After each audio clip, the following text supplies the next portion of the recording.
الشيطان الرجيم. بسم الله الرحمن الرحيم. يسألونك عن الأنفال قل الأنفال لله والرسول فاتقوا الله وأصلحوا ذات بينكم وأطيعوا الله ورسوله إن كنتم مؤمنين. إنما المؤمنون الذين إذا ذكر الله وجلت قلوبهم وإذا تليت عليهم آياتهم زادتهم إيمانا وعلى ربهم يتوكلون. الذين يقيمون الصلاة ومما رزقناهم ينفقون. صدق الله العظيم. میری آنکھیں ترستی ہیں یا رب، میری آنکھیں ترستی ہیں یا رب، مجھ کو باغ مدینہ دکھا دے. میری آنکھیں ترستی ہیں یا رب، مجھ کو باغ مدینہ دکھا دے.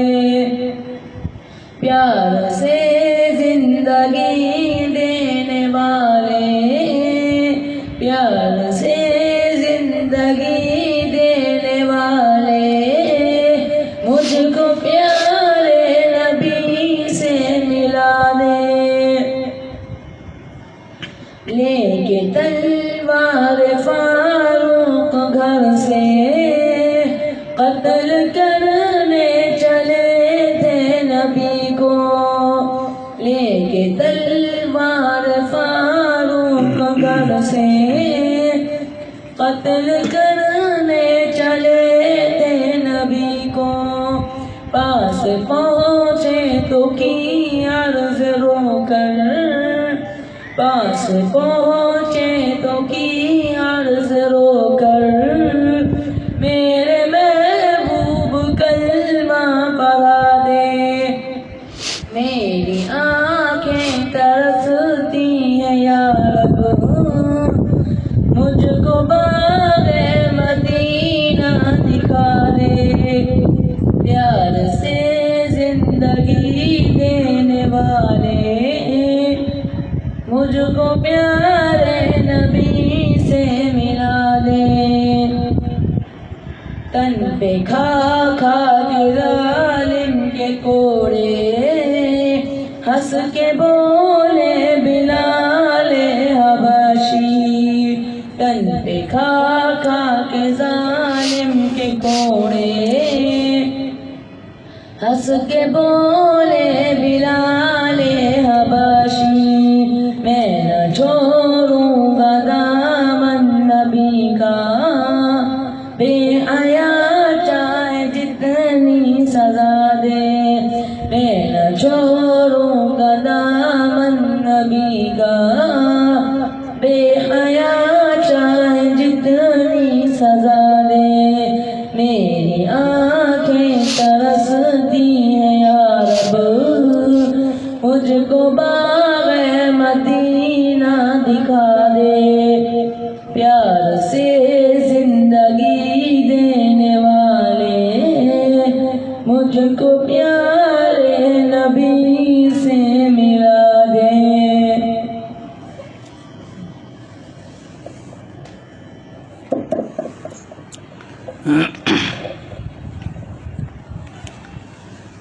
نعبدہ ونصلی علی رسولہ الکریم. اما بعد فاعوذ باللہ من الشیطان الرجیم.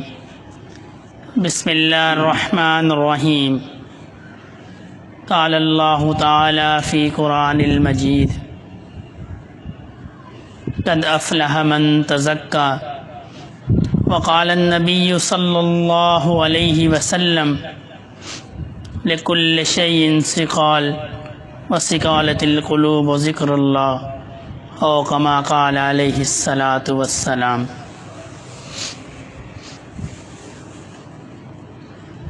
اللہ رب العزت کا شکر اور احسان ہے کہ اس نے ہمیں اپنے ذکر کی مجلس میں جمع ہونے کی توفیق عطا فرمائی۔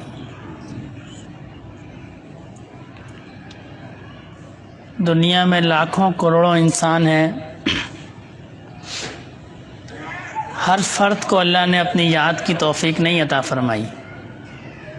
یہ بڑے خاص لوگ اور منتخب لوگ ہیں جن کو اللہ نے یہ توفیق عطا فرمائی کہ وہ اس کی یاد کے لیے اکٹھے ہوں۔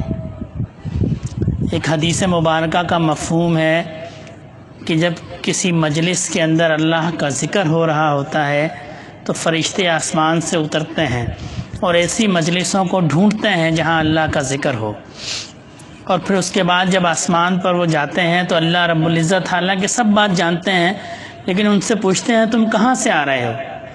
تو فرشتے عرض کرتے ہیں یا اللہ پاک ہم ایک ایسی مجلس سے آ رہے ہیں جہاں آپ کا ذکر ہو رہا تھا، آپ کو یاد کیا جا رہا تھا۔ تو اللہ رب العزت فرماتے ہیں کہ کیا وہاں پہ ایسے لوگ تھے کہ جو ایک دوسرے کو کسی لالچ میں کسی رشتہ داری میں آئے تھے؟ فرشتے عرض کرتے ہیں یا اللہ پاک نہیں، وہ صرف آپ کی محبت کی وجہ سے اکٹھے ہوئے تھے، یعنی نہ ان کو کوئی دنیا کا لالچ تھا، نہ وہ ایک دوسرے کو پہچانتے تھے، نہ ان کو کوئی ایک دوسرے سے لالچ تھی، نہ وہ کسی کام سے آئے تھے، وہ آپ کی یاد میں اکٹھے ہوئے تھے، صرف آپ کی یاد میں۔ تو اللہ رب العزت فرماتے ہیں میں نے پوری مجلس کو بخش دیا۔ تو فرشتے عرض کرتے ہیں کہ یا اللہ اس میں فلاں ایک شخص تھا جو کسی دوسرے ساتھی سے ملنے کے لیے آیا تھا، وہ آپ کی مجلس میں ذکر کی مجلس کی نیت سے نہیں آیا تھا، اس کو کسی ساتھی سے کام تھا، سعید بھائی سے کام تھا اس کو، وہ تو اس وجہ سے آ گیا کہ یہ کہیں اور پکڑائی دیتے نہیں ہیں، یہاں پکڑائی دے دیتے ہیں،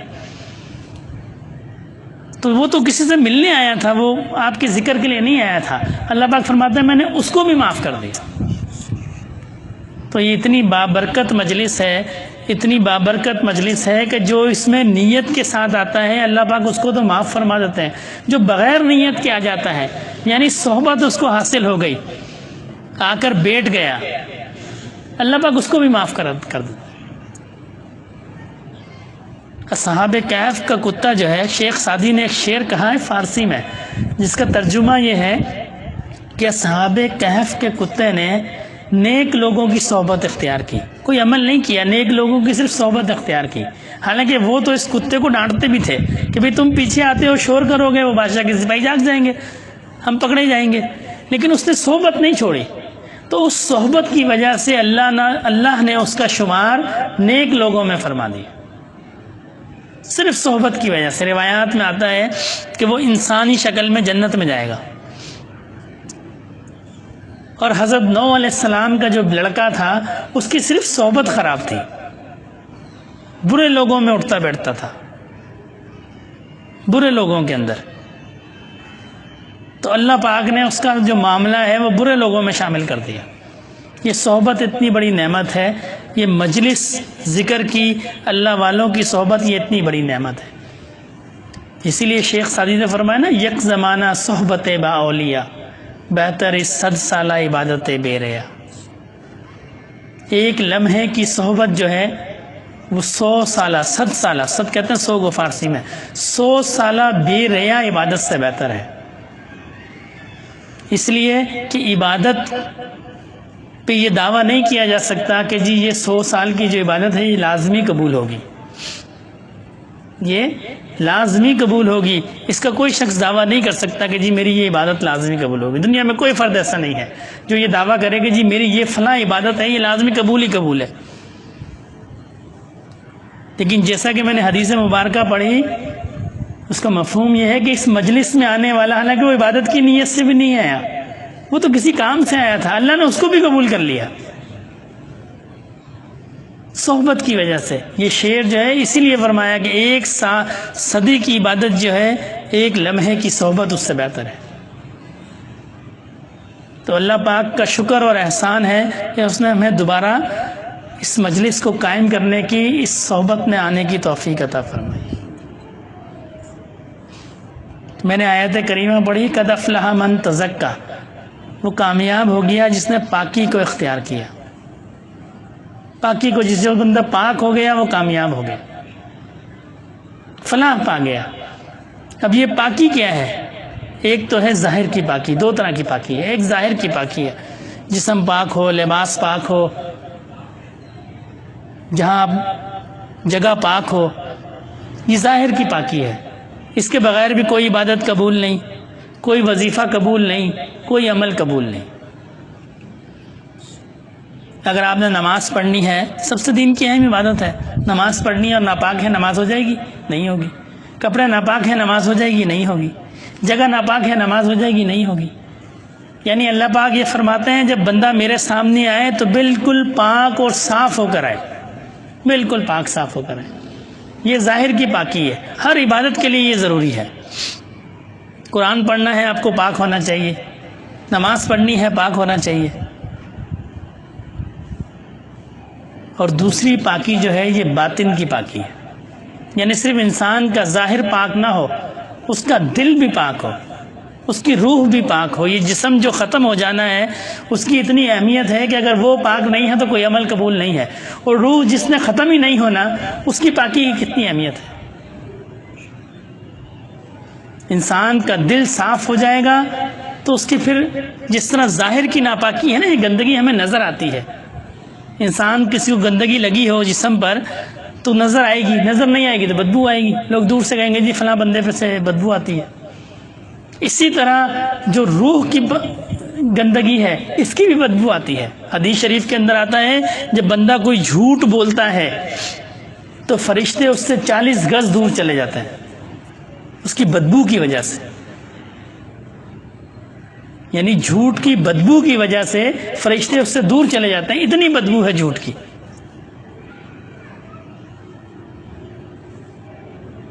ایک شخص، ایک سالک اپنے شیخ کی خدمت میں حاضر ہوا، انہوں نے اس کو دیکھا اور کہنے لگے تم زنا کر کے آئے ہو؟ اس نے عرض کی کہ حضرت میں نے زنا تو نہیں کیا۔ کہا یہ ہے کہ میں آ رہا تھا، رستے میں ایک خراب عورت پر میری نظر پڑ گئی،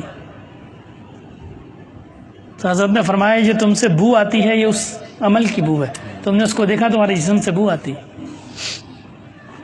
صرف ظاہری ناپاکی کی، ظاہری گندگی کی بدبو نہیں ہے، یہ جو روحانی ناپاکی ہے اور روحانی گندگی ہے اس کی زیادہ بدبو ہے۔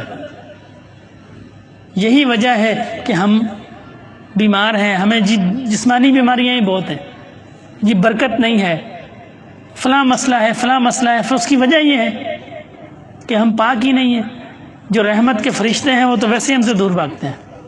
ایک حدیث شریف کا مفہوم ہے جس گھر کے اندر تصویر اور کتا ہو وہاں رحمت کے فرشتے نہیں آتے، اور میں یہ بات دعوے سے کہہ سکتا ہوں کہ شاید ہی کوئی گھر ایسا ہو، شاید، کہ جس گھر میں تصویر نہ ہو۔ یعنی اتنا عام کر دیا گیا، اس چیز کو اتنا عام کر دیا گیا کہ اس کی کراہیت ہمارے دل سے نکل گئی۔ کسی نہ کسی حالت میں تصویر ضرور ہوگی، وہ اخبار ہو، وہ کوئی کاپی ہو، وہ کوئی کتاب ہو، وہ کوئی کسی نہ کسی حالت میں ہمارے گھر میں تصویر ضرور رکھی ہوگی۔ اتنا اس کو عام کر دیا کہ ٹھیک ہے ہر جگہ تصویر پھیلا دو، رحمت کے فرشتے نہیں آئیں گے۔ تو میں عرض کر رہا تھا کہ یہ جو باطن کی خرابی ہے نا، باطن کی ناپاکی، یہ زیادہ خطرناک ہے ظاہر کی ناپاکی سے۔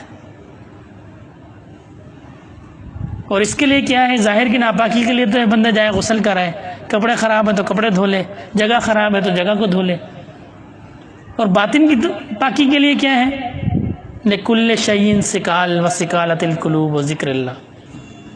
ہر چیز کو جیسا صاف کرنے کا کوئی نہ کوئی طریقہ ہے، کوئی نہ کوئی چیز ہے جو اس کو صاف کرتی ہے، اور دلوں کو صاف جو ہے وہ اللہ کا ذکر کرتا ہے۔ نبی کریم صلی اللہ علیہ وسلم نے فرمایا دلوں کو صاف جو ہے یہ اللہ کا ذکر کرتا ہے۔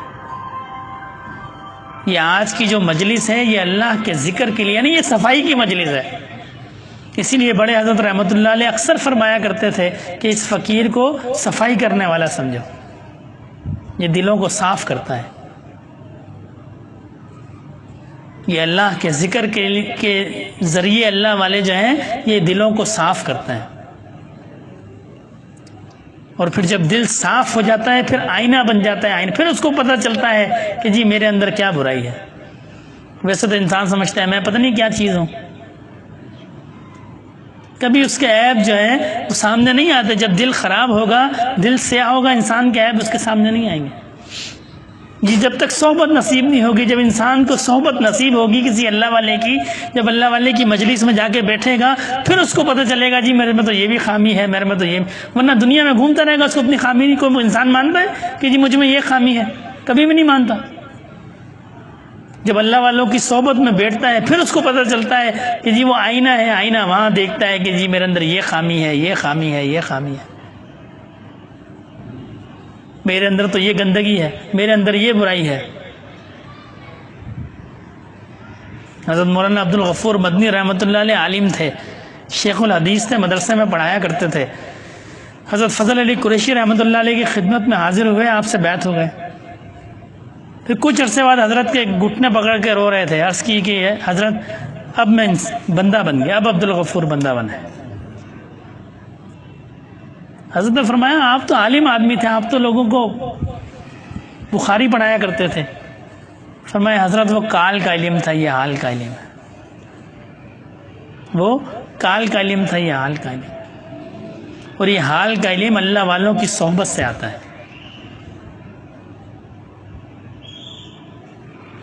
جتنا اللہ والوں کی صحبت ہوگی، جتنا اللہ کا ذکر ہوگا، اتنا اللہ کی محبت اور رحمت آئے گی۔ پھر انسان کو پتہ چلے گا جی میں کہاں کھڑا ہوں، میں ہوں کیا چیز، ورنہ تو انسان کہتا ہے میں بہت بڑی چیز ہوں۔ ہم کہتے ہیں ہم بہت بڑی چیز ہے، پھر جب کسی جلتے ہوئے سینے کے سامنے سینہ آتا ہے پھر پتہ چلتا ہے کہ میں کیا چیز ہوں، مجھ میں کیا کمالات ہیں، مجھ میں کیا خامیاں ہیں۔ پھر یہ اللہ والے اس دل کو چمکاتے ہیں، شیشہ بناتے ہیں، شیشہ بناتے ہیں۔ ہمارے حضرت ایک اکثر مثال دیا کرتے ہیں نا، فرماتے ہیں حضرت فضل علی قریشی رحمۃ اللہ علیہ کے خادم تھے، فضلو ان کو کہتے تھے، اور وہ بالکل ان پڑھ تھے، بالکل ان پڑھ۔ تو حضرت کی کوئی خدمت کی، حضرت خوش ہو گئے، حضرت نے ان کو سینے سے لگایا، کہا جاؤ دین کی خدمت کرو۔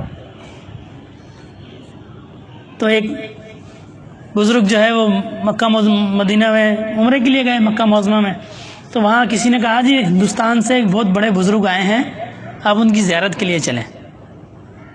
میں نے کہا جی چلتے ہیں، اللہ والے کی زیارت کرتے ہیں۔ وہاں جا کے دیکھا وہ جو جن کو فضلو کہتے تھے، فضل محمد بھی پورا نہیں کہتے تھے، فضلو کہتے تھے،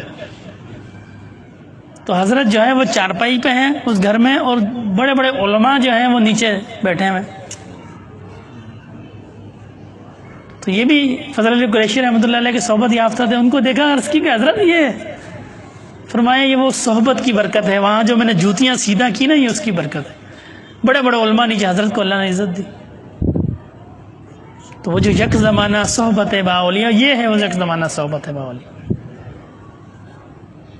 جو لوگ نبی کریم صلی اللہ علیہ وسلم کی خدمت میں رہے، کیسے آفتاب بن گئے، آفتاب۔ ساری زندگی بندہ عبادت کرتا رہے، ساری زندگی، کسی صحابی کے مقام تو دور کی بات گرد تک نہیں پہنچ سکتا۔ صحبت کا فرق ہے۔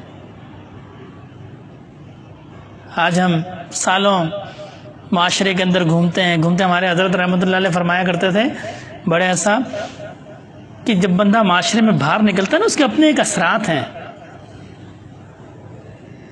کسی نیک آدمی کو دیکھے گا، اس پہ جو اللہ کی رحمت ہے، پھر وہ سالک پہ آئے گی اللہ کی رحمت۔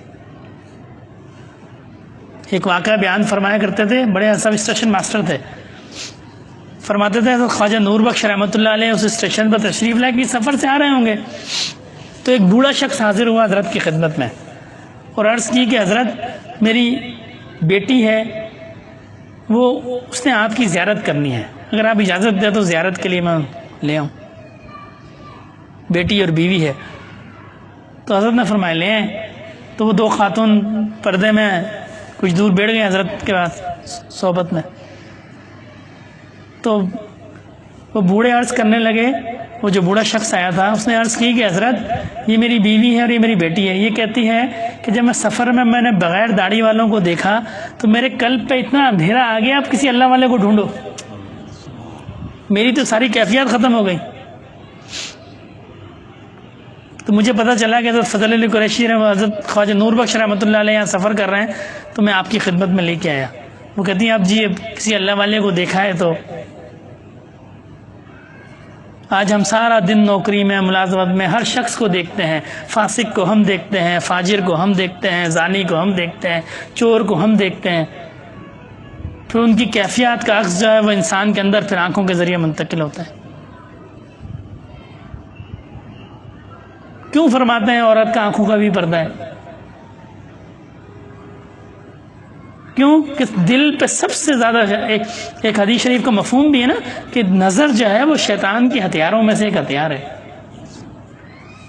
یعنی سب سے پہلے دل پہ جو چیز اثر کرتی ہے وہ آنکھ کے ذریعے اثر کرتی ہے۔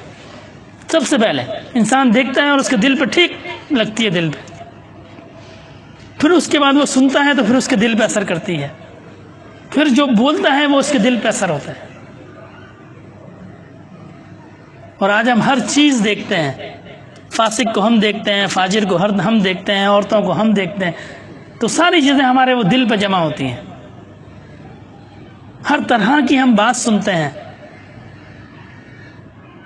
ہر طرح کی ہم بات سنتے ہیں، پھر اس کا نتیجہ کیا نکلتا ہے کہ ہمارے دل میں سیاہی جمع ہوتی ہے، پھر ہماری زبان سے وہ الفاظ نکلتے ہیں جو نکلنے نہیں، جو پتہ ہی نہیں چلتا ہمیں کہ یار ہم نے کیا کہہ دیا، ہم نے کیا کہہ دیا۔ اللہ والے تو باہر ہی نہیں نکلا کرتے تھے۔ حضرت شاہ عبدالعزیز محدث دہلوی رحمۃ اللہ علیہ کے واقعات میں آتا ہے، آپ مسجد میں تشریف لے کے جاتے تو پورے چہرے کو ڈھانپ کے لے کے جاتے، ایسے نہیں جاتے۔ اور یہ میرا تجربہ ہے، آپ گھر میں بیٹھے رہیں، اللہ کو یاد کرتے رہیں اور دیکھیں پھر آپ کے چہرے پہ کیا انوارات آتے ہیں۔ دور سے بندہ دیکھے گا، کہے گا جی یہ کیا رونق ہے اس کے چہرے پہ۔ آج اکثر ساتھی سالک پوچھتے ہیں کہ جی وہ کیفیات نہیں آتی جو پرانے بزرگوں کی ہم سنتے تھے، وہ کیفیات نہیں ہے، ہم تو اتنا ذکر کرتے ہیں اور اتنا ذکر کرتے ہیں اور اتنا ذکر کرتے ہیں۔ بھائی کیفیات پرہیز سے آتی ہیں۔ ایک ٹینکی ہے، ٹینکی، اس کے اندر پانی ڈالتے جاؤ، اللہ کا ذکر کرتے رہو۔ دل کی مثال ایک ٹینکی سے لے لیں، اللہ کا ذکر کرتے رہیں اور نیچے ٹوٹی کھلی ہو تو کبھی بھی نہیں بھرے گی، ساری زندگی کرتے رہو نہیں بھرے گی۔ تو پرہیز کی مثال ٹوٹی کو بند کرنا ہے، ٹوٹی کو بند کر دو، پھر اللہ کا ذکر کرو، پھر دیکھو کیسے آگ کیسے لگتی ہے، آگ لگ جائے گی آگ، اور حقیقی معنوں میں آگ لگ جائے گی۔ پھر کسی پہ اللہ کی ضرب لگاؤ گے تڑپ جائے گا وہ۔ اور اب ہماری یہ حالت ہے کہ کسی کو کیا تڑپانا، ہم تو خود نہیں تڑپتے۔ حضرت جنید بغدادی رحمۃ اللہ علیہ کہیں سے جا رہے تھے، دیکھا ایک عورت ننگے سر جا رہی ہے، اس سے کہنے لگے عورت اور ننگے سر؟ تو اس نے کہا کہ پھول جو ہے وہ ہمیشہ ننگا ہوتا ہے، پھول جو ہے، گلاب جو ہے، یہ ننگا ہی اچھا لگتا ہے، یہ کھلا ہوا اچھا لگتا ہے۔ تو حضرت کو حال آ گیا، حضرت نے کہا بس اس اللہ کا کہنا تھا، وہ عورت وہیں گری اور مر گئی۔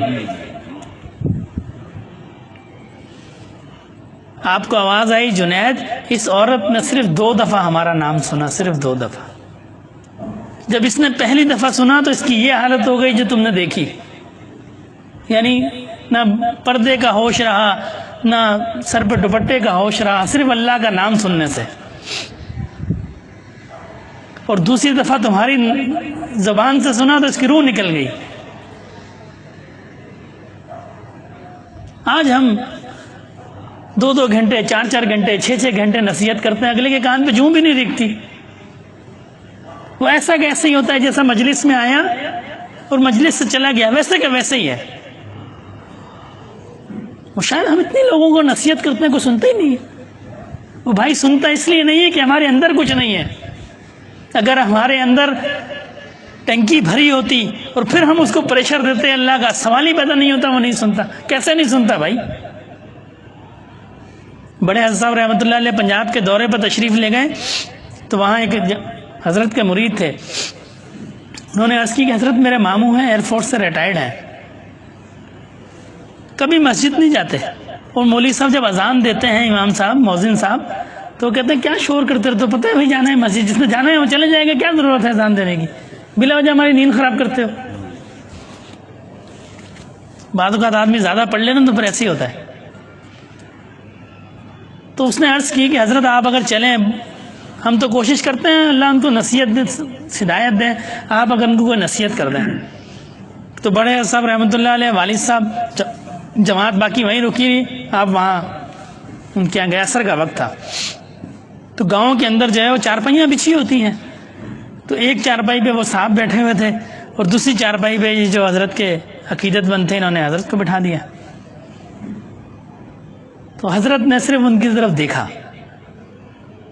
جن لوگوں کو حضرت کی زیارت ہوئی ہے، اگر ساتھیوں کو، سارے ساتھی نئے ہیں، میں بتا دوں زاہد بھائی پرانے ہیں، تو جن ساتھیوں کو حضرت کی زیارت ہے وہ جانتے ہیں کہ جب حضرت کی خدمت میں حاضر ہوتے تھے نا، حضرت اس سے گفتگو نہیں کرتے تھے، حضرت اس کو صرف دیکھتے تھے. ایسے ہی ہے، حضرت کافی دیر اس کو دیکھتے تھے خاموشی کے ساتھ، کافی دیر. اور حضرت کو اللہ نے کمال درجے کا کشف دیا تھا. میں ایک دفعہ یہاں پڑھتا تھا ہاسٹل کے اندر، تو دوستوں نے پکنک کا پروگرام بنایا، میں بھی چلا گیا ساتھ. تو وہاں انہوں نے گانے وانے لگائے. اچھا، جب ہم بھی ساتھ تھے تو ٹھیک ہے بھائی، بات آئی گئی ہوگی. جب واپس آئے تو میں حضرت کی خدمت میں حاضر ہوا. جب چھٹیوں پہ گھر گیا تو ہمشیرہ میری ساتھ تھی. جیسے میں اندر داخل ہوا، حضرت نے مجھے دیکھا، وہ پھر فرمانے لگے کہ بندے کو کسی غلط جگہ پہ نہیں جانا چاہیے. کوئی گفتگو نہیں ہوئی میری حضرت سے. حضرت نے فرمایا بندے کو کسی غلط جگہ پہ نہیں جانا چاہیے. اول تو اتنی ہمت ہونی چاہیے کہ وہ اس کام کو روک دے، اور اگر اتنی ہمت نہیں ہے تو کم از کم وہاں سے اٹھ کے تو آ سکتا ہے. یہاں تو اتنی ہمت ہو کہ جہاں اس طرح کا کام ہو اس کو روک دے، اور اگر اتنی ہمت نہیں ہے تو کم از کم اٹھ کے تو آ سکتا ہے وہاں سے. تو میں خاموش ہو گیا. تو بعد میں مجھے ہمشیرہ کہنے لگی جی حضرت نے کیا بات کی. میں نے کہا مجھے پتا ہے کیا بات کی. تو میں عرض کر رہا تھا کہ انہوں نے، حضرت نے ان کو دیکھا، صرف کچھ دیر دیکھتے رہے، پھر فرمایا میاں شام کو مجلس ہے، وہاں آنا. اس نے عرض کی حضرت کوشش، جیسا کہ ہم عام طور پہ کہتے ہیں حضرت کوشش کروں گا. حضرت واپس تشریف لے گئے. جو ذکر کی مجلس میں اپنے خانقاہ کا معمول ہے کہ جی مغرب کے بعد مراقبہ ہوتا ہے، تو وہ مراقبے میں وہ آ گیا. پھر وہ دورہ ختم ہو گیا، حضرت واپس تشریف لے آئے. اجتماع پہ ایک شخص حضرت والد صاحب کو ملا اور ان سے عرض کی کہ آپ نے مجھے پہچانا؟ والد صاحب کہنے لگے نہیں میں نے آپ کو نہیں پہچانا. کہنے لگے میں وہ آدمی ہوں جس کو حضرت نے دیکھا تھا، چہرے پہ داڑھی، ٹخنوں سے اوپر شلوار، پابند شرع. اس نے کہا حضرت کا دیکھنا میری زندگی بدل گیا، حضرت کا دیکھنا میری زندگی بدل گیا. ہم کہتے ہیں نا جی نظر لگ گئی، تو صرف بری نظر نہیں لگتی، اچھی نظر بھی لگتی ہے. اور نظر ایسی چیز ہے جس کے غیر مقلد بھی قائل ہیں. تو صرف بری نظر نہیں لگتی. اگر بری نظر والے میں اتنی قوت ہے کہ وہ کسی کو اختیار کے ساتھ یا غیر اختیاری طور پر نظر لگا سکتا ہے، تو پھر اچھی نظر والے میں بھی یہ اللہ نے قوت رکھی ہے. اور پھر نظر دونوں طرح سے لگتی ہے، اختیاری بھی ہوتی ہے اور بغیر اختیاری بھی ہوتی ہے. بغیر اختیاری نظر ہے، کسی کو دیکھا اور اس کا کام ہو گیا، بغیر اختیار کے ایسی نظر پڑ گئی، ایسی نظر پڑ گئی. بابا فرید رحمۃ اللہ نے غالباً ایک واقعہ لکھا ہے نا حضرت بایزید بستامی رحمۃ اللہ علیہ کے حالات میں، کہ حضرت گھر سے باہر نکلے تو کتے پر نظر پڑ گئی، باہر نکلے غیر اختیاری نظر پڑ گئی کتے پہ. تو اس کے بعد وہ کتا جہاں جاتا تھا، شہر کے کتے اس کے گرد گھیرا بنا کے بیٹھ جاتے تھے.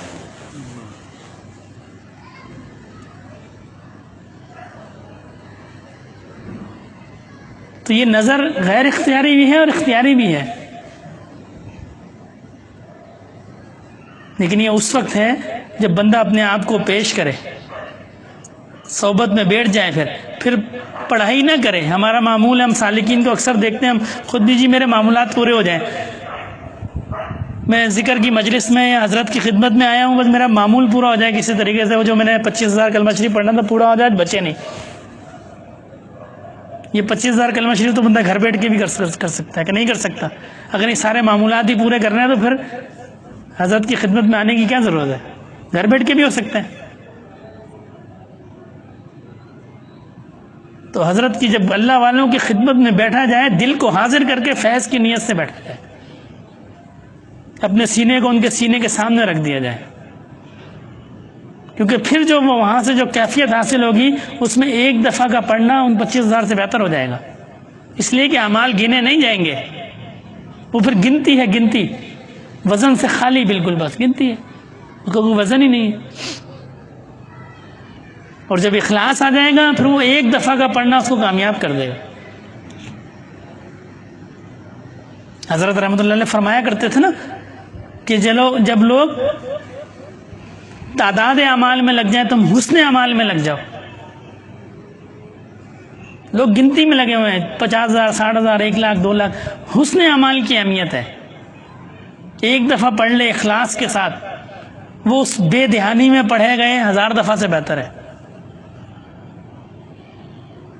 جس نے محبت سے پڑھ لیا، اخلاص سے پڑھ لیا اور اس کا پڑھنا قبول ہو گیا، وہ ایک دفعہ ہی کافی ہے بس، پھر اس کو لمبے چوڑے وظیفے کی ضرورت نہیں ہے، وہ ایک دفعہ کافی ہے۔ لیکن یہ اخلاص جو ہے یہ اللہ والوں کی صحبت میں بیٹھ کے آئے گا، یہ اللہ والوں کی صحبت میں بیٹھ کے آئے گا۔ جب ہم صحبت میں بیٹھیں گے، ان کا نور ہمارے دل میں آئے گا، پھر یہ کیفیت حاصل ہوگی، پھر ایسی کیفیت حاصل ہو جائے گی کہ پھر چین ہی نہیں آئے گا۔ وہ پچھلی دفعہ ساتھیوں سے ملاقات ہوئی تو میں نے ان سے یہی پوچھا کہ جی اب تو چھٹیاں ہیں، عام طور پہ کسی ساتھی سے کہو کہ جی کتنا پڑھتے ہو؟ جی 5,000 10,000 20,000 جو تعداد پڑھتے ہیں۔ زیادہ کیوں نہیں پڑھتے؟ جی فرصت نہیں ہے، فرصت نہیں ہے تو وقت نہیں ملتا۔ اب تو وقت ہی وقت ہے، 3 مہینے سے وقت ہے۔ تو کتنے ساتھی ہم اپنے دل پہ ہم خود ہاتھ رکھیں، مجھ سمیت، کہ ہم اگر 5,000 پڑھتے تھے تو ان 3 مہینوں میں ہمیں کم از کم 10,000 تو پڑھنا چاہیے تھا اس میں ساتھ۔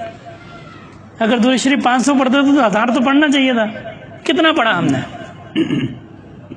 میرے خیال ہے ہم اس سے بھی چلے گئے۔ تو فرصت نہ مانگے بندہ اللہ سے، توفیق مانگے، توفیق، فرصت نہیں، توفیق مانگے۔ جن لوگوں کو اللہ توفیق دیتے ہیں پھر ان کے لیے فرصت کی اہمیت نہیں ہوتی۔ جن کو اللہ کی یاد کی توفیق ہو گئی پھر ان کے لیے بازار ہو، ڈیوٹی ہو، ملازمت ہو، سب میں اللہ کی یاد ہے۔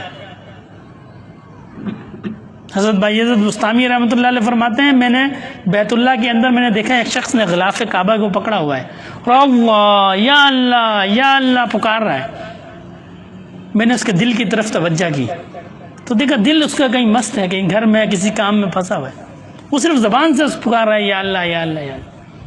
اور فرماتے ہیں میں نے ایک بازار میں دیکھا ایک نوجوان تھا، وہ کسی کو سودا دے رہا تھا، یہ بھی اللہ والے کہیں جا رہے تھے، دل کی طرف توجہ پڑی، دیکھا اس کا دل اللہ اللہ کر رہا ہے۔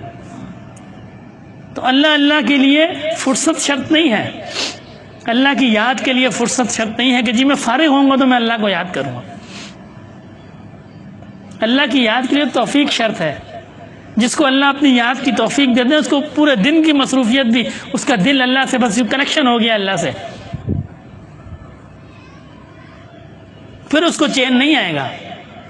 حضرت سفیان سوری ایک بزرگ گزرے ہیں، مراقبہ کر رہے تھے، اللہ اللہ اللہ، آواز آئی کہ تم اپنی اس زبان سے ہمیں یاد کرتے ہو۔ جب محبت کا تعلق بن جاتا ہے نا پھر انسان کو عجیب عجیب کیفیات حاصل ہوتی ہیں، ان کی کوئی تشریح نہیں ہے ان کیفیات کی، نہ وہ دلیل ہے، وہ دلیل بھی نہیں ہے۔ بعض لوگوں نے تصوف میں کیفیات کو دلیل بنا دیا کہ جی یہ دلیل نہیں ہے، دلیل نبی کریم صلی اللہ علیہ وسلم کی شریعت ہے، قابل عمل چیز جو ہے وہ رسول اللہ صلی اللہ علیہ وسلم کی شریعت ہے، اس کے علاوہ کوئی چیز قابل عمل نہیں ہے۔ یہ تو کیفیات ہیں، یہ ہر بندے کی مختلف ہیں۔ جب اللہ سے محبت کا تعلق ہوتا ہے، سرور اور مستی آتی ہے نا، پھر اپنی اپنی کیفیات ہوتی ہے۔ تو آواز آئی تم اللہ اللہ کرتے ہو اس زبان سے، فوراً ڈر گئے، خاموش ہو گئے۔ جب خاموش ہو تو آواز آئی نوری تمہیں ہماری یاد کے بغیر چین کیسے آ گیا؟ تمہیں کیسے چین آ گیا ہمارے یاد کے بغیر؟ بندہ اللہ کو یاد کرتا ہو اور اللہ کی یاد ختم ہو جائے، اس کو چین کیسے آ سکتا ہے؟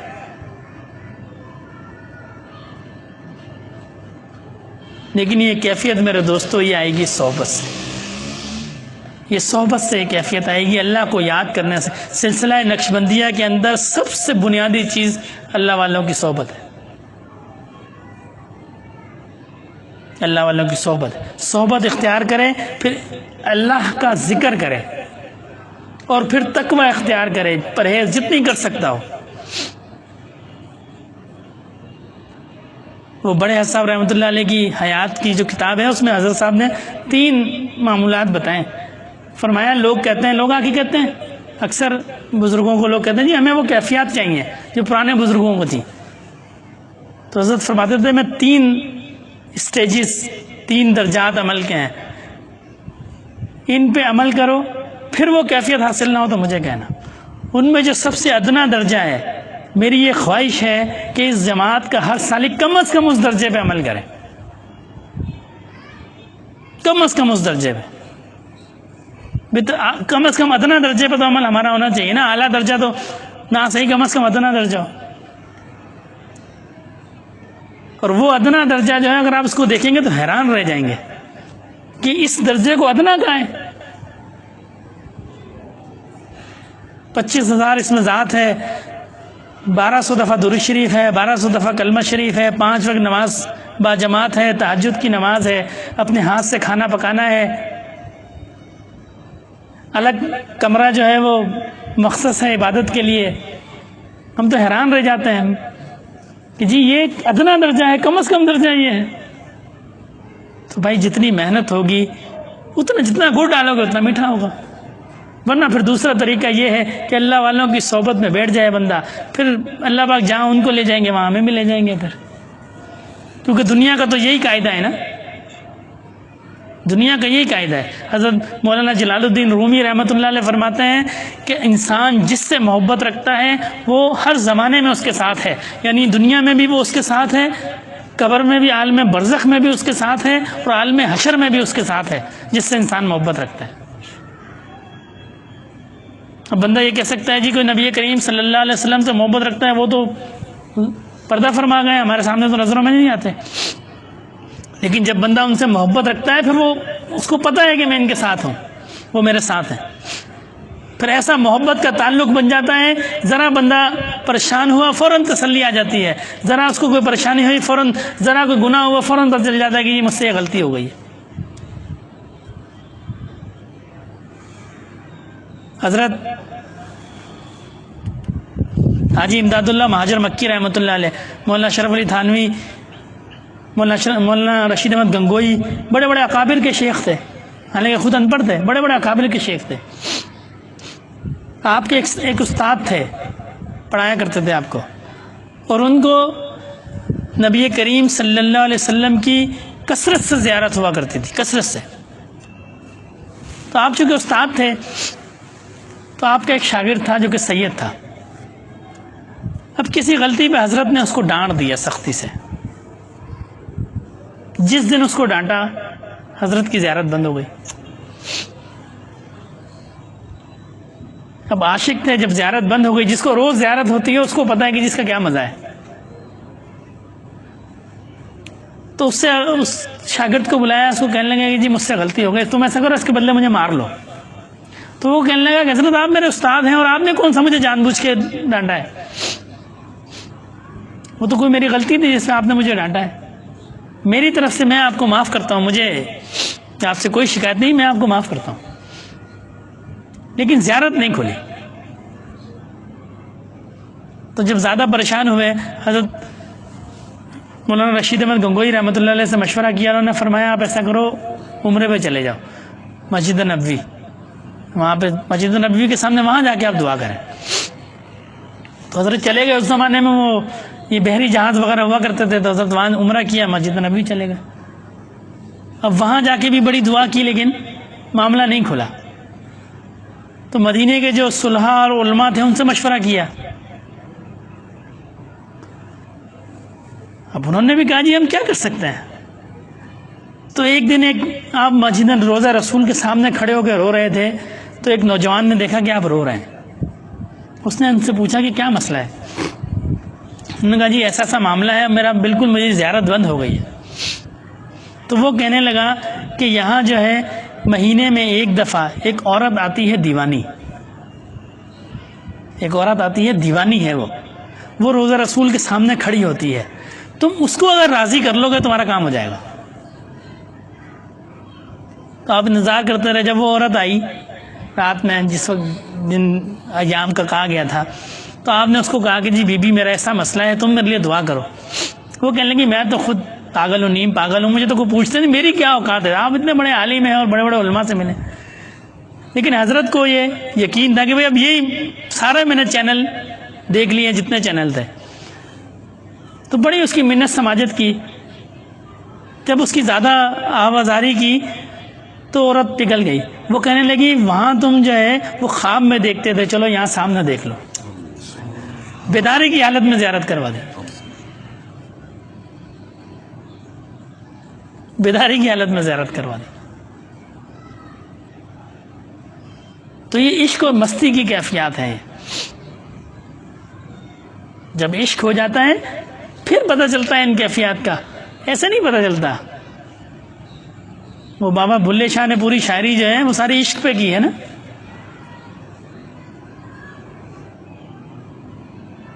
تو یہ ساری عشق کی بات ہے.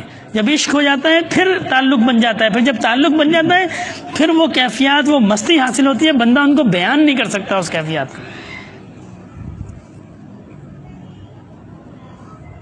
پھر جو بیان کر دیتا ہے پھر اس کا کام ہو جاتا ہے. حضرت ابو ہریرہ رضی اللہ تعالیٰ عنہ سے روایت ہے، فرمایا نبی کریم صلی اللہ علیہ وسلم سے میں نے علم کے 2 برتن حاصل کیے. ایک برتن میں نے لوگوں کو بتا دیا، دوسرا میں بتاؤں تو لوگ میری گردن کو اڑا دیں. وہ عشق کا برتن ہے نا. وہ عشق کی کیفیت ہر بندہ نہیں سمجھ سکتا. نہ وہ حجت ہے نہ وہ دلیل ہے. دلیل میں پھر بار بار یہ کہتا ہوں، دلیل نبی کریم صلی اللہ علیہ وسلم کی شریعت ہے. وہ کسی کے لیے قابل عمل نہیں ہے. اگر کسی کے شیخ جو ہے کوئی مخصوص عمل کرتے ہیں، یعنی مثال کے طور پہ تہجد میں زیادہ رکعتیں پڑھتے ہیں یا پورا قرآن پڑھتے ہیں یا کوئی خاص عمل، تو وہ ان کے سالک کے لیے قابل تقلید نہیں ہے جب تک حضرت خود نہ فرمائے. اسی لیے تصوف کے یہ بنیادی آداب میں سے ہے کہ شیخ کو دیکھ کے ان جیسا فعل نہ کرے بندہ، جب تک کہ وہ خود نہ کہیں. اگر شیخ کوئی فیل کرتے ہیں تو ان کو دیکھ کے نہیں کہ وہ 10,000 درود شریف پڑھتے ہیں تو میں بھی 10,000 شروع کر دوں، نہیں، ایسا نہیں ہے جب تک وہ آپ کو کہیں نا. اس لیے کہ یہ کیفیات ہیں، یہ مختلف ہو سکتی ہیں ہر فرد کی. تو یہ عشق کی آگ ہے. جب یہ آگ لگتی ہے پھر اس کو پتا ہوتا ہے کہ جی میرا کیا معاملہ ہے. یہ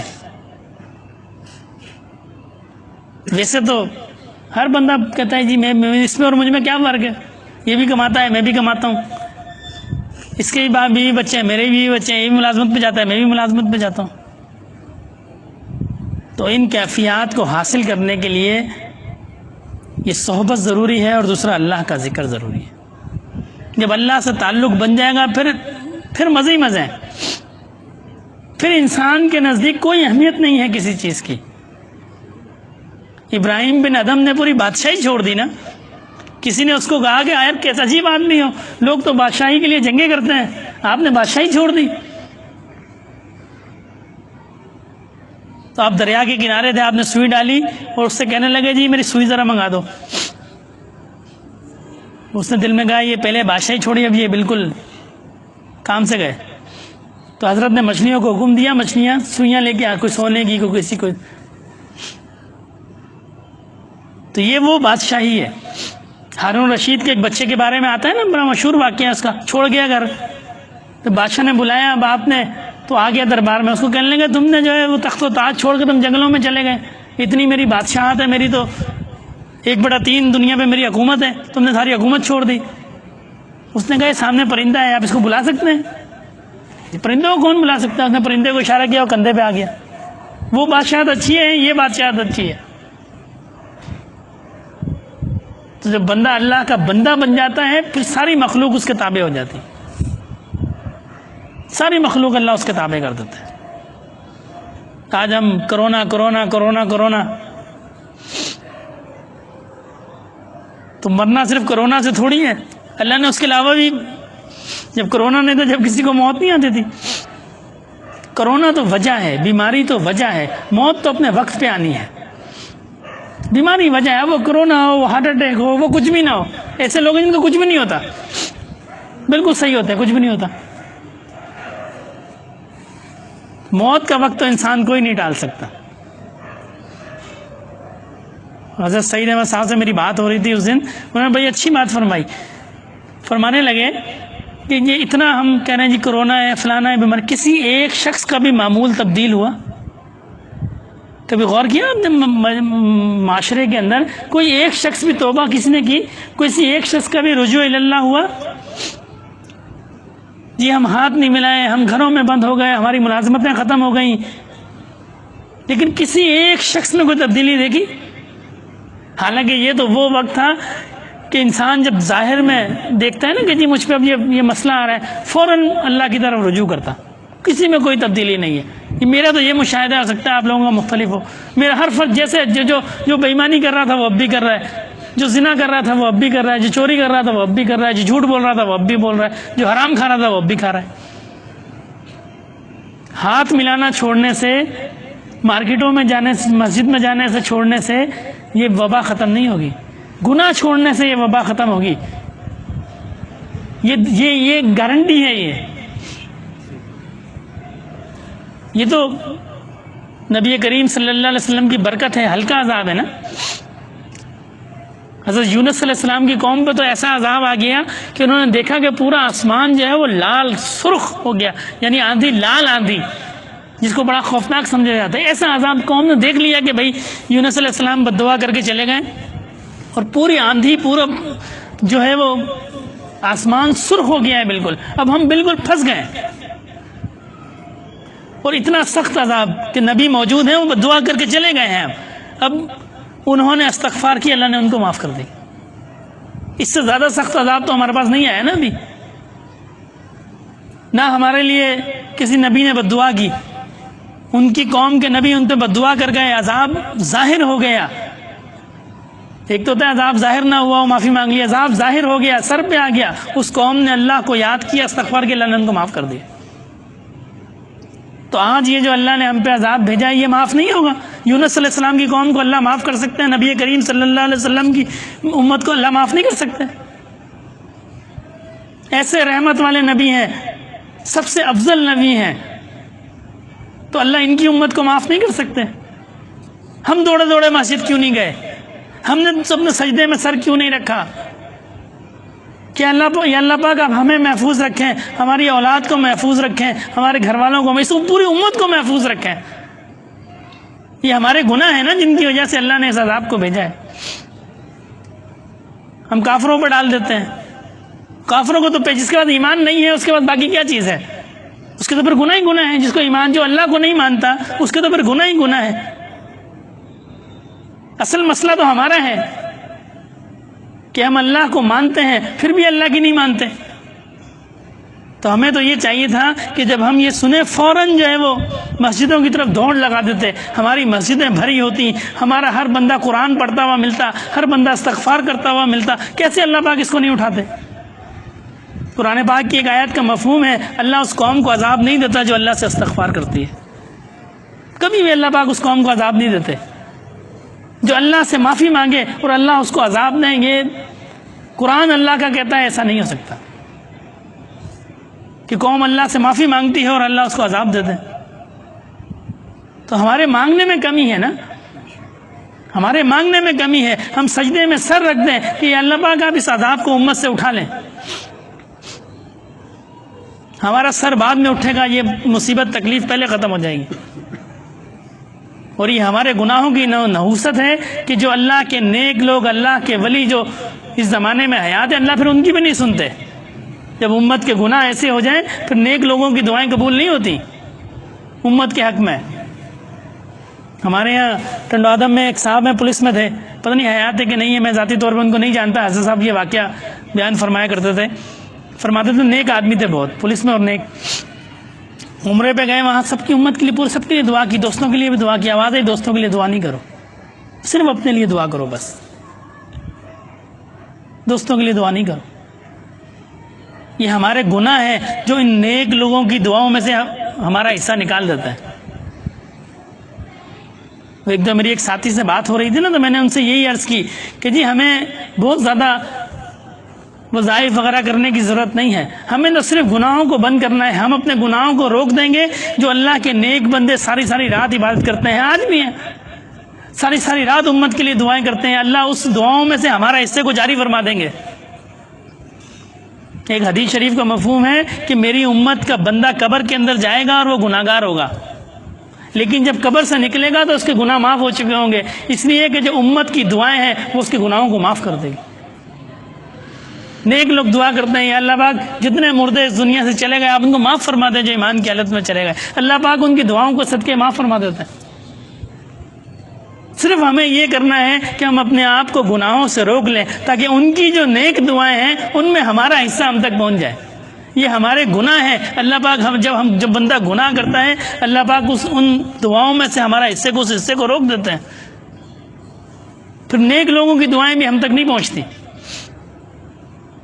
تو دعا فرمائیں ہمیں اللہ پاک اپنے طرف رجوع کرنے کی توفیق عطا فرمائیں، اپنی یاد کی توفیق عطا فرمائیں، ہر وقت ہمارا دھیان اللہ کی یاد میں لگا رہے، وہ خوشی کا موقع ہو، غمی کا موقع ہو، سونے کا موقع ہو، اٹھنے کا موقع ہو، ہر وقت ہم اللہ پاک کو یاد کرتے رہیں۔ بڑا آسان نسخہ ہے، انشاءاللہ جب انسان اس دنیا سے جائے گا اللہ کی یاد کی حالت میں، پھر اس کو سب یاد ہوگا، پھر بے خبری کی حالت نہیں ہوگی کہ جی موت آ گئی اور بندے کو کلمہ تو نصیب نہیں ہوا۔ جو بندہ اللہ کو یاد کرتا ہوگا اس کو پھر سب چیزیں نصیب ہو جائیں گی۔ وہ مقول ہے اللہ کو پیارے ہو گئے، جب کہ فوت ہوتا ہے کہ اللہ کو پیارے ہو گئے۔ اللہ کو پیارے تو زندگی میں ہونا ہے، یا ہم اللہ کے پیارے ہو جائیں گے تو پھر اللہ کو پیارے ہونے کے بعد کوئی مسئلہ ہوگا نہیں، یہاں اللہ کے پیارے ہو جائیں بس۔ تو دعا فرمائے اللہ رب العزت عمل کی توفیق عطا فرمائے۔ تمام ساتھی 3 دفعہ استغفار، 10 دفعہ درود شریف، 10 دفعہ تیسرا کلمہ، 11 دفعہ سورہ اخلاص اور 1 دفعہ سورہ فاتحہ۔ استغفر اللہ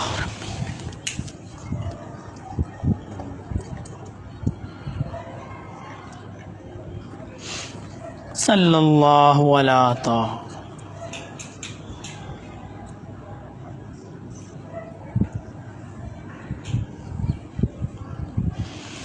سبحان اللہ والحمد للہ ولا الہ الا اللہ واللہ اکبر ولا حول۔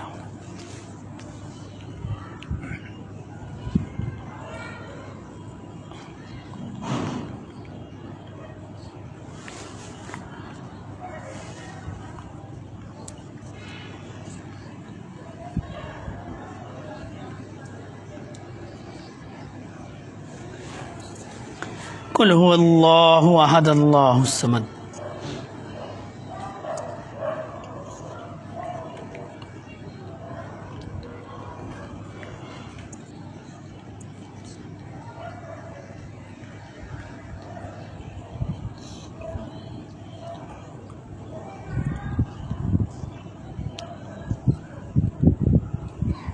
الحمد للہ رب العالمین الرحمن الرحیم مالک یوم الدین ایاک نعبد و ایاک نستعین اہدنا الصراط المستقیم صراط الذین انعمت علیہم غیر المغضوب علیہم ولا الضالین۔ الحمد للہ رب العالمین والصلاة والسلام علی سید المرسلین۔ یا اللہ پاک جو پڑھا گیا اس کا ثواب نبی کریم صلی اللہ علیہ وسلم کی بارگاہ عالیہ میں پیش فرمائیے۔ آپ کے طفیل جملہ صحابہ کرام، سلسلہ عالیہ نقشبندیہ کے جملہ شیوخ و عظام، خصوصاً میرے دادا رحمۃ اللہ علیہ کے نامہ اعمال میں داخل فرمائیے۔ یا اللہ پاک اس کا ثواب جملہ مسلمان مردوں اور عورتوں، زندہ اور مردہ سب کے نامہ اعمال میں داخل فرمائیے۔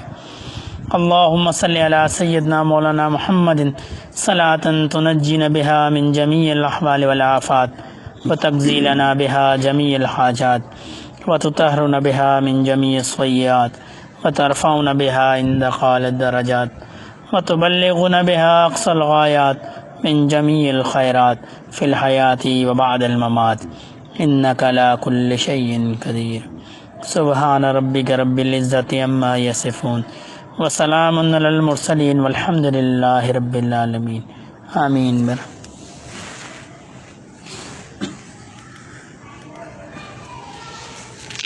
تمام ساتھی آنکھوں کو بند کر لیں، اپنی توجہ دل کی طرف اور دل کی توجہ اللہ رب العزت کی ذات کی طرف۔ بندہ اللہ سے جیسا گمان رکھتا ہے اللہ اس سے ویسا ہی معاملہ فرماتے ہیں۔ تو اللہ سے یہ گمان رکھنا ہے کہ اللہ ہمیں محبت کرتے ہیں اور ہم اللہ سے محبت کرتے ہیں۔ والذین آمنوا اشد حبا للہ، اللہ ایمان والوں سے شدید محبت رکھتے ہیں۔ تو اللہ نے ہمیں ایمان کی محبت نعمت دی ہے، اللہ ہم سے شدید محبت رکھتے ہیں، اور اللہ کی محبت ہمارے دل میں آ رہی ہے اور ہمارے دل کر اللہ اللہ اللہ۔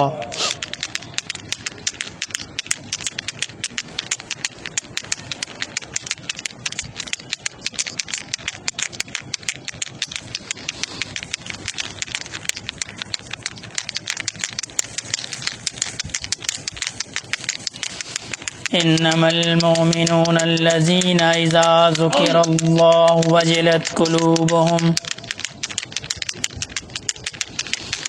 واذا تليت عليهم آياته زادتهم ايمانا وعلى ربهم يتوكلون۔ اللہ اللہ اللہ۔ ذکر گو تا تیرا جانست، پاکی دل سے ذکر رحمانست، مومنا ذکر خدا بسیار گو، مومنا ذکر خدا بسیار گو، تابعہ بھی درد و عالم آبرو۔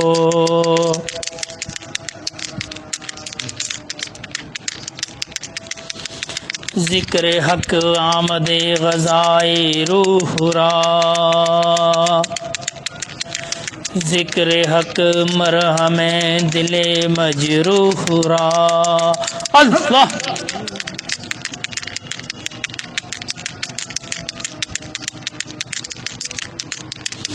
مومنا ذکر خدا بسیار گو، مومنا ذکر خدا بسیار گو، تابعہ بھی درد و عالم آبرو۔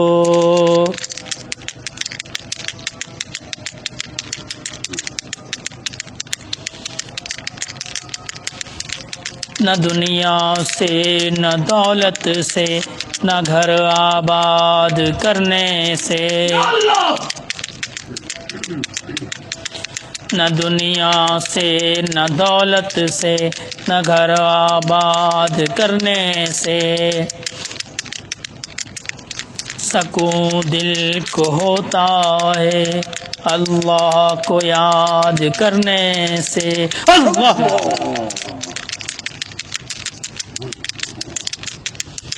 قلب کے اندر دھیان جما کر اللہ اللہ اللہ کر، دم دم عشق کی آگ لگا کر اللہ اللہ اللہ کر،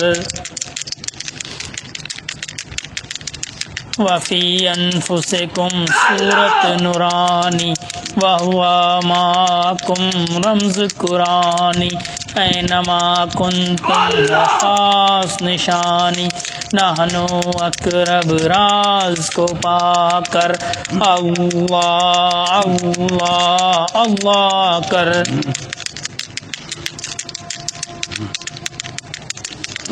من عرف کا تصور جماعت فقد عرف کا یقین پکات، انا سرہ دل میں چھپات، اقرا کتاب ایک معنی پا کر اللہ اللہ اللہ کر۔ قائم ہو کر بیچ فنا کے، گم ہو جا تو ذات کو پا کے، اپنی خودی کو آپ مٹا کے عشق اللہ کا دل میں لگا کر اللہ اللہ اللہ کر۔ میں اور تو سب دل سے مٹا، تو خودی کا پردہ دل سے ہٹا، تو رب کو اپنے جلد منا، تو یاد اللہ میں خود کو فنا کر اللہ اللہ اللہ کر۔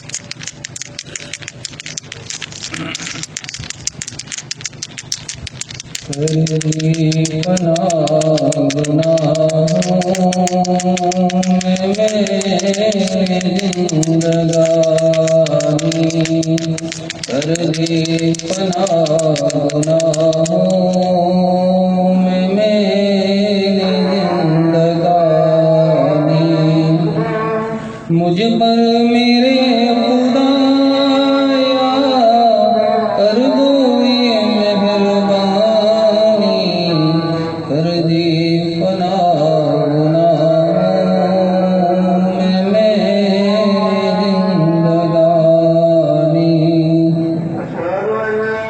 پل پل کا روز محشر کیسے حساب دوں گا، پروردگار عالم کو کیا جواب دوں گا۔ دل سوچ کے میرا ہو جاتا ہے پانی پانی، مجھ پر میرے خدایا کر دو یہ مہربانی۔ گزری گناہوں میں ہے زندگی تمام میری، بدتر سیاہ تر ہے ہر صبح و شام میری۔ کر دو آپ مولا جو ہوئی نادانی، مجھ پر میرے خدایا کر دو یہ مہربانی۔ میں تو ہوں صرف بندہ، بندہ نواز آپ ہو، سارے جہاں کے خالق اور کارساز آپ ہو۔ سارے جہان پر ہے آپ کی حکمرانی، مجھ پر میرے خدایا کر دو یہ مہربانی۔ جھکنے کو آپ کے در پر یہ جبیں ترس رہی ہے، آنکھوں سے میری بارش رم جھم برس رہی ہے، میرے دل کی کر رہی ہے یہ آنکھیں ترجمانی، مجھ پر میرے خدایا کر دو یہ مہربانی۔ شب روز معصیت میں نے ضیا کیے ہیں، تارے بھی کم ہیں جتنے میں نے گناہ کیے ہیں۔ عاصی ہوں معصیت میں کوئی نہ میرا ثانی، مجھ پر میرے خدایا کر دو یہ مہربانی۔ سر اپنا در پہ آ کر جھکا دیا ہے، بن کر سوالی خالی دامن پھیلا دیا ہے۔ آپ خوب جانتے ہو میری دکھ بھری کہانی، مجھ پر میرے خدایا کر دو یہ مہربانی۔ اپنے ہی راستے میں کر لو قبول مجھے کو، اپنا بنا لو مولا، ہرگز نہ بھولو مجھے کو، دے بخش دو جہاں کی ارشد کو کامیابی،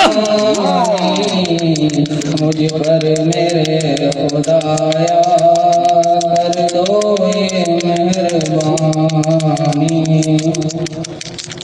کر دی فنا گناہوں میں میری زندگانی، مجھ پر میرے خدایا کر دو یہ مہربانی۔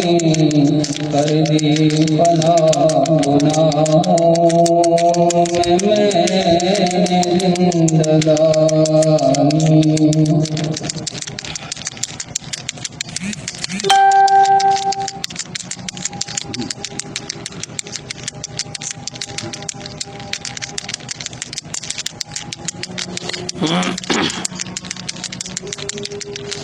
اللہ اللہ اللہ۔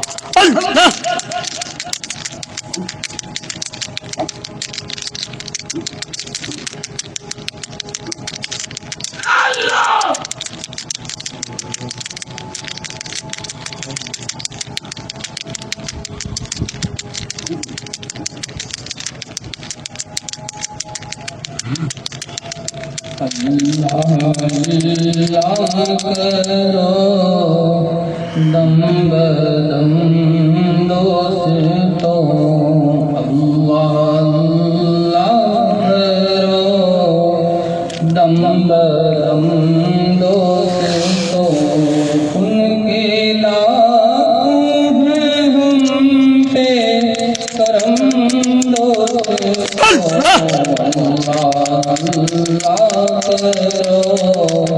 دم بدم دوستوں،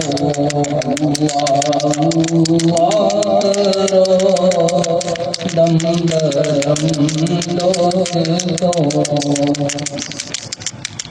اللہ سے دل کو میسر سکون،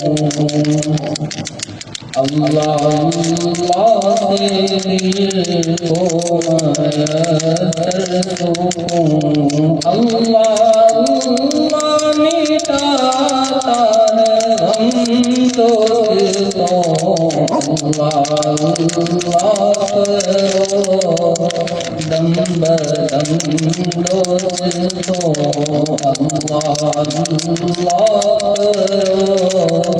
دم بدم دوستوں، ایک قدم نفس پر دوسرا قلب میں، ایک قدم نفس پر دوسرا قلب میں، ہے یہ جنت تو بس دو قدم دوستوں، اللہ کرو دم بدم دوستوں، اللہ کرو دم بدم دوستوں، قلب ذاکر پہ دونوں جہاں منکشف قلب ذاکر پہ دونوں جہاں منتشر، اس کے دل پہ لگا جام جم دوستوں، اللہ اللہ کرو دم بدم دوستوں، اللہ اللہ کرو دم بدم دوستوں، ان کے لاکھوں ہیں ہم پہ کرم دوستوں، اللہ اللہ کرو دم بدم دوستوں، اللہ اللہ کرو دم بدم دوستوں۔ اللہ اللہ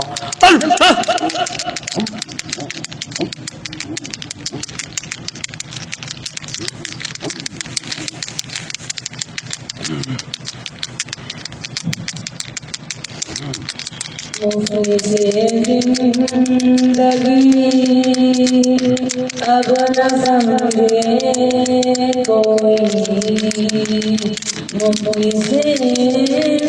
زندگی اب نہ سمجھے کوئی، مجھ کو عشق نبی قدر مل گیا،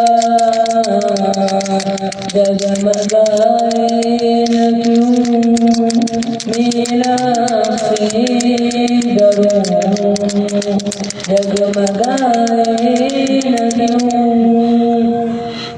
میرا سے دروں، ایک پتھر کو آئینہ گر مل گیا، جن کی رحمت سے تقدیر انصاف لے، ان کی جانب وہی دروازۂ جان لے، جن کی رحمت سے تقدیر انصاف لے، ان کی جانب وہی دروازۂ جان کھلے، جائے عمر رواں لے کے جاتی کہاں، جانے عمر رواں لے کے جاتی کہاں، خیر سے مجھ کو خیر بشر مل گیا،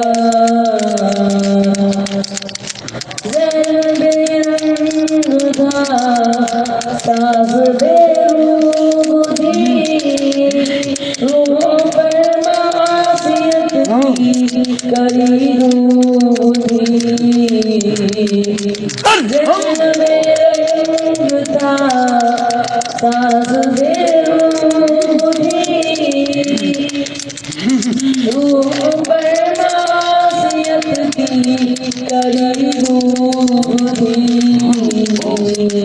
ان کے چشم غریب رونق جا بنی، ان کے چشم غریب رونق جا بنی، شام جس کی گھڑی وہ شجر گیا، ان کا دیوانہ ہوں، ان کا مجذوب سے منسوب ہوں، ان کا دیوانہ ہوں، ان کا مجذوب ہوں،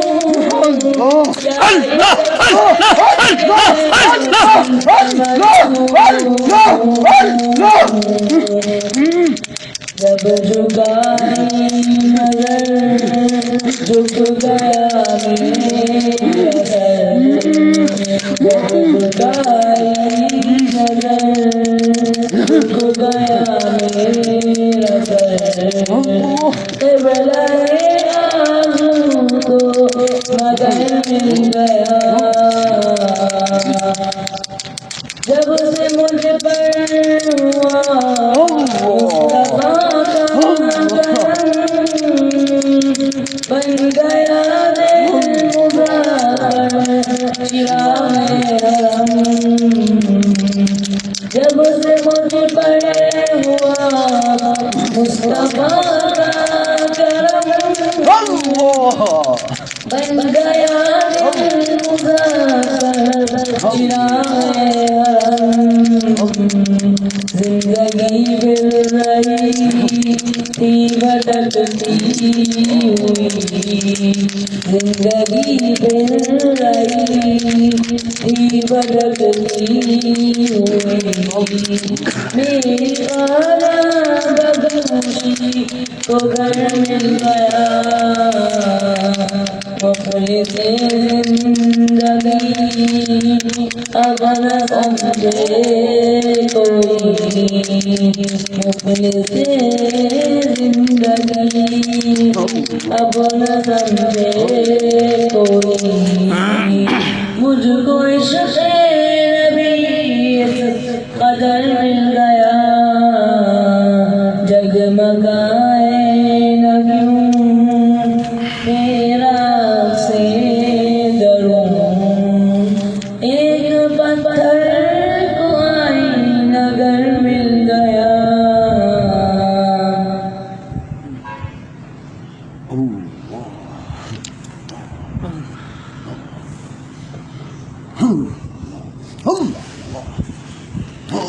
اللہ اللہ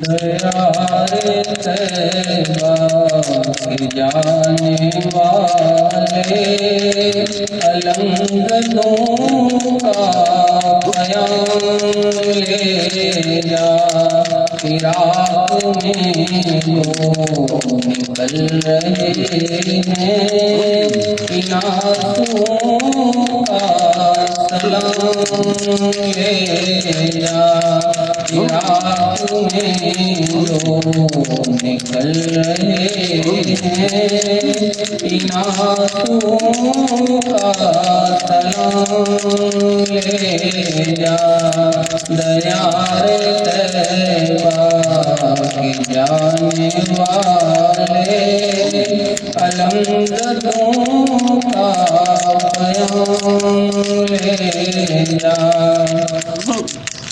سفر ہے نادان جا اکیلا دعائیں لے جا ہمارے دل کی سفر ہے نادان جا اکیلا دعائیں لے جا ہمارے دل کی تیرا مقدر عروج پر ہے ناسیوں کا سلام لے جا تیرا مقدر عروج پر ہے ناسیوں کا سلام لے جا تڑپ تڑپ کر یہ مر رہے ہیں کرم کی راہیں یہ تک رہے ہیں تڑپ تڑپ کر یہ مر رہے ہیں کرم کی راہیں یہ تک رہے ہیں کرم کے آقا کے پاس ہی یہ بھکاریوں کا سلام لے جا کرم کے آقا کے پاس ہی یہ بھکاریوں کا سلام لے جا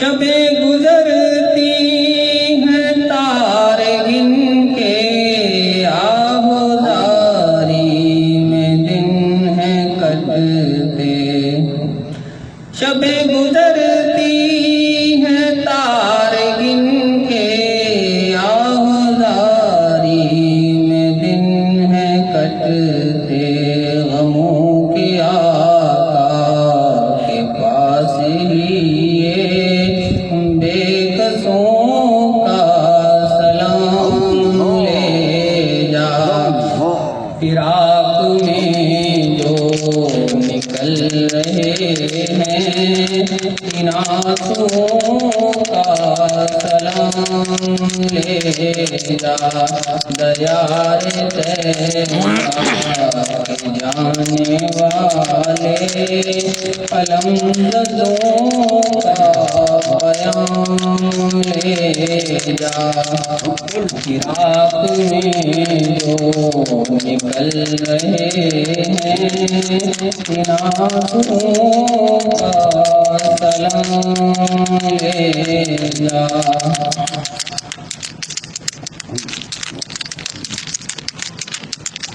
اللہ اللہ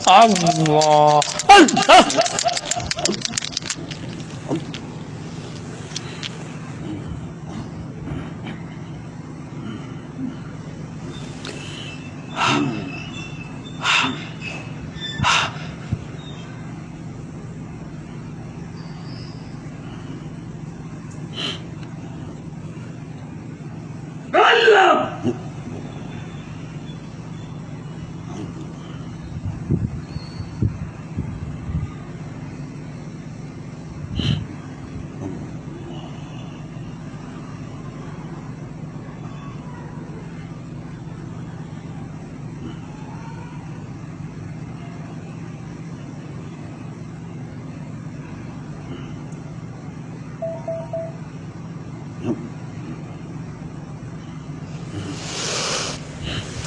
دعائے خیر الحمدللہ رب العالمین والصلاة والسلام علی سید المرسلین ربنا ظلمنا انفسنا وإن لم تغفر لنا وترحمنا لنكونن من الخاسرین ربنا لا تؤاخذنا إن نسينا واخطأنا ربنا ولا تحمل علينا إصرا كما حملته على الذين من قبلنا ربنا ولا تحملنا ما لا طاقة لنا به واعف عنا واغفر لنا وارحمنا أنت مولانا فانصرنا على القوم الكافرين ربنا لا تزغ قلوبنا بعد إذ هديتنا وهب لنا من لدنك رحمة إنك أنت الوهاب ربنا هب لنا من أزواجنا وذرياتنا قرة أعين واجعلنا للمتقين إماما رب ارحمهما كما ربياني صغيرا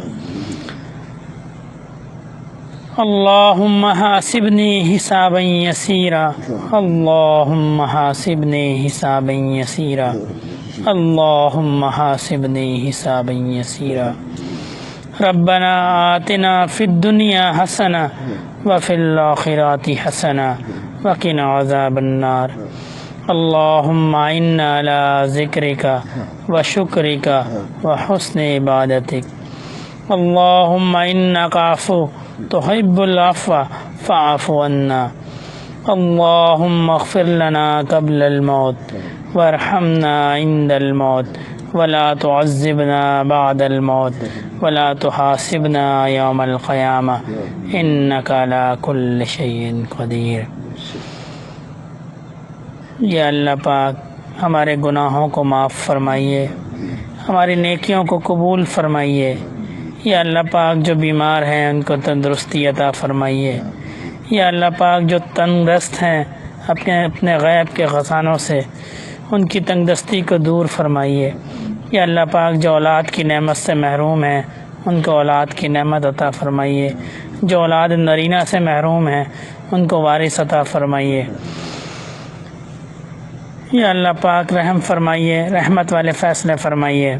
اللہم صلی علی سیدنا مولانا محمد صلاۃ تنجینا بها من جمیع الاحوال والآفات وتقضی لنا بها جمیع الحاجات وتطهرنا بها من جميع السيئات وترفعنا بها عندك أعلى الدرجات وتبلغنا بها أقصى الغايات من جميع الخيرات في الحياة وبعد الممات إنك على كل شيء قدير سبحان ربك رب العزة عما يصفون وسلام على المرسلين والحمد لله رب العالمين آمین برحمتک۔ ساتھی وضو بنا لیں پھر